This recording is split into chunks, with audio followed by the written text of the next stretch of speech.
Raimundo Cruz, entrevista a... Doctor Alejandro, 55 ciudades del país lo escuchan, espero que ya hayan regresado de vacaciones todo el mundo. Muy buenas tardes y gracias por tomar la llamada.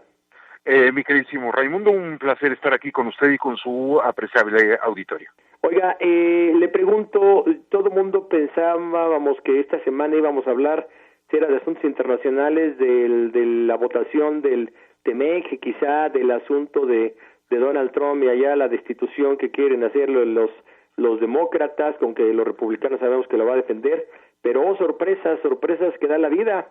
A finales de año, principios más bien del 2020, damos cuenta de este ataque de Estados Unidos contra el máximo líder militar del país de Irán, y ahora lo que se cierne sobre el mundo entero, no sé si es una realidad o una exageración, una posible tercera guerra mundial, el mundo en tensión, como si algo nos hiciera falta para cerrar con broche de oro el 2019 y empezar así el 2020.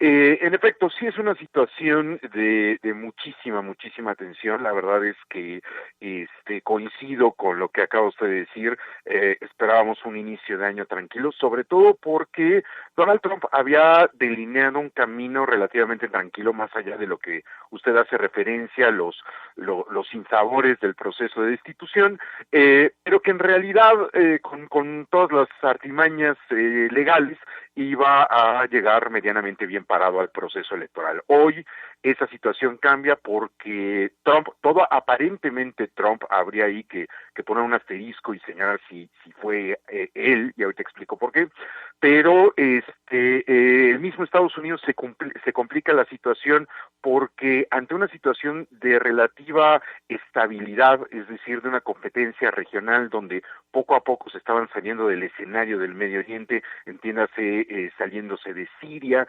desescalando su presencia en Irak, y evidentemente, como nos había anunciado Trump a lo largo de estos últimos 3 años, el interés era que Estados Unidos cada vez tuviera menos presencia física en el Medio Oriente y de hecho en el mundo. Y nos toma por sorpresa, como usted correctamente apunta, una de las peores decisiones que he visto en mi tiempo de vida. La verdad es que es increíble cómo Estados Unidos solito se arrinconó en una dinámica que pone en peligro no nada más la estabilidad regional, sino viéndolo desde una perspectiva completamente egoísta.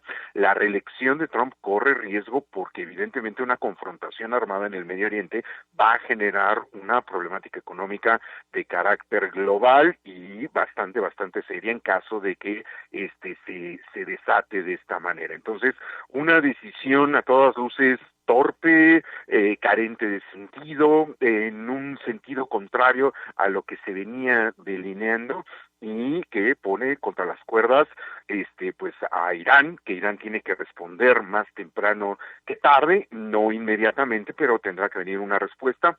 Para todos aquellos que están esperando una confrontación hollywoodesca, ejército contra ejército, no, esto más bien tendrá que venir desde el punto de una guerra asimétrica, es decir, una serie de ataques sobre objetivos estadounidenses. ¿Cuándo? En este momento no debe de ser, porque Estados Unidos tiene la guardia arriba, pero conforme se vaya confiando, conforme vayan bajando las defensas, iremos viendo ciertas represalias de parte del régimen iraní ante lo que fue un asesinato en torno a una figura de altísima envergadura, de altísimo reconocimiento regional e internacional, como era el general Soleimani. Doctor Alejandro Salgo, yo le pregunto, ¿error de Trump o un tema? Sí estoy pronunciando bien su apellido, ¿verdad? Es Salgo, con acento en la O. Salgo. Sí. Le preguntaba, doctor Alejandro Salgo, ¿un error de Trump o una situación calculada por él que se le puede salir de las manos? Hay que decirlo, el tratado comercial pues parece que estaba ya nada más para que se palomeara, pero el asunto de la destitución del presidente de Estados Unidos no es un asunto menor, porque también está en juego los escaños de los republicanos, los senadores y por supuesto gobernadores. Entonces, ¿podría ser algo provocado que se le puede salir de las manos o si fue una torpeza como muchas que comete cotidianamente? Lo veo completamente con una torpeza porque pudo haber dirigido la atención regional en torno a otros escenarios bélicos, ¿no? Podríamos estar hablando de un conflicto en Venezuela, por ejemplo, ¿no? Involucrarse en el conflicto regional en Yemen, está resucitando el conflicto en Libia, otras cosas que, como llamamos en geopolítica, mucho más higiénicas. Me refiero a que no comprometería tanto la dinámica ni de la economía ni de la política internacional. Dicho en una frase coloquial, Trump, si es que él tomó la decisión, se metió demasiado pastel a la boca, muchísimo más de lo que puede masticar, y evidentemente esto ya ahorita ya está fuera de control, ¿no? Ahora, viendo esto, y bajo la perspectiva que usted plantea, que me parece muy, muy correcta o muy, muy plausible, es Trump, pero también hay que tomar en cuenta que Trump, que se encuentra arrinconado, que se encuentra criticado por este proceso de destitución, no nos olvidemos que su aliado principal, que es Benjamín Netanyahu, primer ministro de Israel, se encuentra exactamente en la misma tónica, ¿no? De hecho, él en el momento que entregue la primera magistratura se va a ir a la cárcel por cargos de corrupción, peculado, malversación de fondos, y podemos pasarnos toda la lista de delitos político-económicos que ha cometido.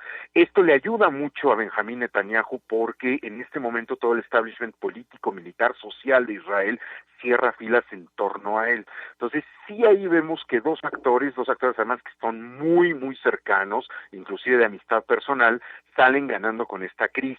Lo que pasa es que, y eso hay que decirlo también, esta crisis evidentemente, hasta para el mismo Israel, crece muchísimo. O sea, Irán no es Irak, Irán no es Afganistán, es un escenario bélico muchísimo más difícil para Estados Unidos y para Israel, de tal manera que a todas luces esto es algo que no se calculó bien, que no se ejecutó bien, que por ahí me hacían una pregunta hace unas horas diciéndome, bueno, es que Estados Unidos intentaba contener el crecimiento de la hegemonía iraní. Bueno, si esa era la idea, escogían la peor forma de hacerlo.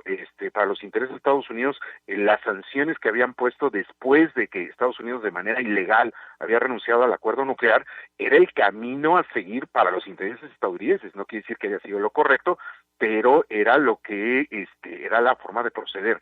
Esta situación lo único que hace es que si esto escala una guerra, Trump, que se jacta mucho de vender la idea de que la economía estadounidense está como nunca antes, va a sufrir un severo golpe, y simple y sencillamente por la cuestión de los precios del petróleo, que si esto va en escala, no perdamos de vista que el estrecho de Hormuz, que es el cuerpo de agua que conecta el Golfo Pérsico con el Océano Índico, por donde pasa el 30% del petróleo que se comercia diariamente, es muy fácil de cerrar. Los iraníes saben perfectamente cómo cerrarlo, y eso puede empujar el precio del barril de petróleo arriba de los $200, ¿no? Wow. Entonces, la verdad es que esto a todas luces es una estupidez.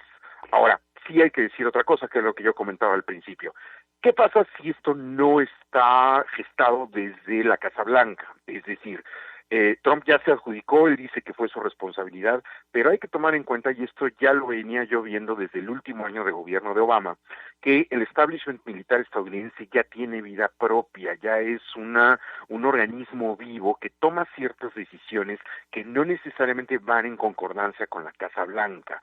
Es probable, no estoy diciendo que así sea, pero invito al auditorio a tomarlo en cuenta, a que esta decisión probablemente vino desde una rama o desde un sector dentro de el aparato militar estadounidense que les interesa que haya un conflicto, y que al final de cuentas el que acaba pagando al pato es Trump, pero eso a ellos no les interesa, ¿no?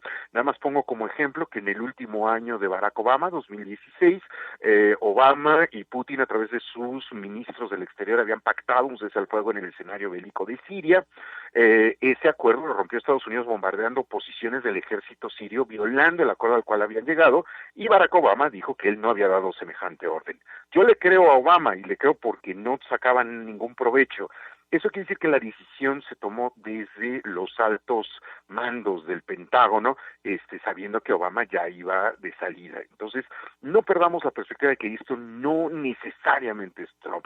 Probablemente sí sea en un error gravísimo, como usted correctamente dice, muchos que ha cometido, pero también existe la posibilidad de que estamos viendo una serie de toma de decisiones erróneas también, pero desde otras líneas políticas que consideran que además el que ocupa la Casa Blanca puede ser desechado en cualquier momento, también ante la situación política tan complicada. Claro, doctor Alejandro Salgo, para terminar en 30 segundos, ¿podría ser Irán el Waterloo como fue en su momento aquella guerra donde nada más no pudieron con Estados Unidos, con aquellos pues hombres, me acuerdo muy bien cuando fue su Waterloo en Vietnam? ¿Podría ser el Vietnam? Sí, lo que pasa es que aquí me encanta su metáfora. Lo que pasa es que Estados Unidos ya tiene varios Vietnams, varios Waterloos.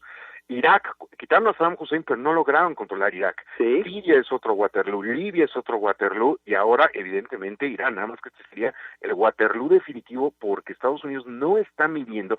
Sí hay segmentos dentro del ejército de Estados Unidos que sí entienden el calibre del enemigo. Pero sí estamos de acuerdo que ninguno como Vietnam. Ninguno como Vietnam, evidentemente, pero... ¿Irán en este momento? Sí, Irán definitivamente. Por eso es que nadie, ni siquiera los más entusiastas de guerra están pensando en una invasión directa sobre Irán, porque saben que ese es el suicidio total. Si hay algún tipo de ataque sobre Irán, será un ataque aéreo, será un ataque sobre objetivos militares estratégicos, como fue Serbia en 1999, pero para nada vamos a ver una repetición de lo de Irak, porque saben que es suicidio militar absoluto de parte de Estados Unidos. Doctor Alejandro Salgo Valencia, internacionalista, catedrático de Ciencias Políticas de la Universidad. Un gusto platicar con usted. Muy buenas tardes y feliz año. Le mando también una felicitación a usted, a su apreciable auditorio, y aquí estoy a sus órdenes. Sí, me imagino que la vamos a estar molestando continuamente. Muchas gracias. Buenas tardes.